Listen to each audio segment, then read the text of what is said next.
on the wing tonight.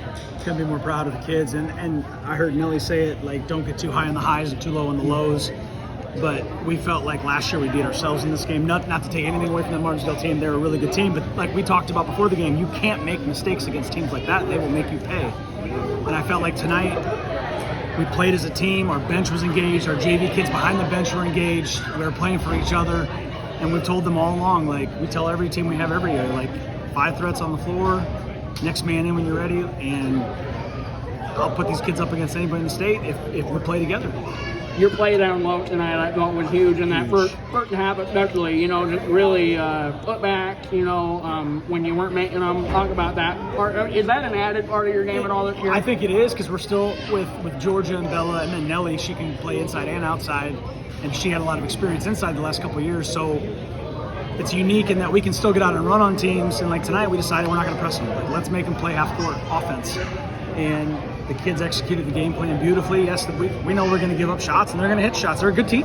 I mean, but I was really, really proud and impressed of our kids. They didn't give, like, Martinsville would hit 2 or 3 in a row, and we didn't sink. You know, our body language still stayed positive. We still stayed hard, played and going hard. So, but yeah, Georgia and Bella, you know, Bella didn't have as many stats tonight as she would like, but she fouled out. But I told her afterwards, like, your presence on the floor is huge. Keep your head up. And, you know, we're having fun. Again, you can't get too high on the highs, too low on the lows, but proud of our kids. They played hard. How much did it open up the outside? You know, I haven't looked at the stats either, but you did shoot them from the outside. I mean, how much does that help? Just dabble in the inside to get the outside. I felt like we were getting everything we wanted from the outside. I will say we started off pretty sluggish rebounding the ball, especially offensively. Gave up a lot of, you know, not runouts, but long rebounds, which again, obviously you shoot long shots, you're going to give up long rebounds, but we didn't freak out about it. Something we started statting this season is touches, high fives, back pats, you know, like, hey, you're okay, and we had 89. It's a record for us. I mean, I think that's a pretty big parallel with the way we played. What's the psychology behind that? I mean, I'm not a scientist, and I'm not a teacher. Somebody thought of that. That's much smarter than me, but endorphins. Yeah. It's kind of like when we talk about high-fiving, like, it's not low. It's got to be above your shoulder, and it releases oxytocin, I think.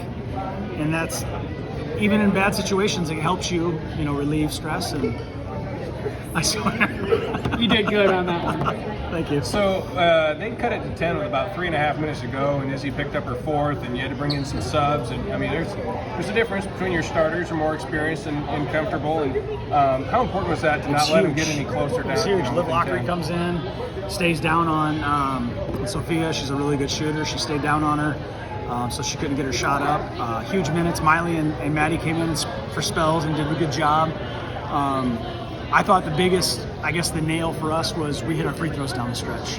With Georgia hit 2, Nelly hit 2, Izzy hit 2, Lindsay hit 4 or 6. I mean, 8 straight. That's huge. And we haven't historically been a great free throw shooting team, and it's not necessarily because we don't work on it. It's just, you know, something we continue to strive to do better. So Bennett and I are both Atlantic graduates, so you go to Atlantic on Saturday, and I got your non-conference game. They're a fun team to play. Vargason's got them playing really well. You know, they played Creston, we played Creston. It's going to be a unique matchup for us in that they have a lot of length, and they've got a lot of athletic length. So, you know, we'll look at that one tomorrow. Tonight we'll let the kids celebrate this one, and we've got a bunch of girls dancing at halftime in the dance team, and they're pretty excited about that. So obviously that'll be a little easier for them to do after a win. You got your outfit picked out for Saturday? I do. Describe what's going on with that. I do. Coach Sivage and I had sweatshirts made. We wanted sweaters. I'll show you. So we have a team picture that Joel put Santa hats on our team picture, and it says Merry Christmas from NB Girls Hoops, and kind of a play on words on the back. Our girls, you know, all these kids use all this lingo and stuff that Amy and I, it's beyond us, but they always say slay. So on the back we put slay, we slay all day. And that's not trash talking, that's just fun with words. So, and then we've got some Nikes lined up, so we're pretty excited.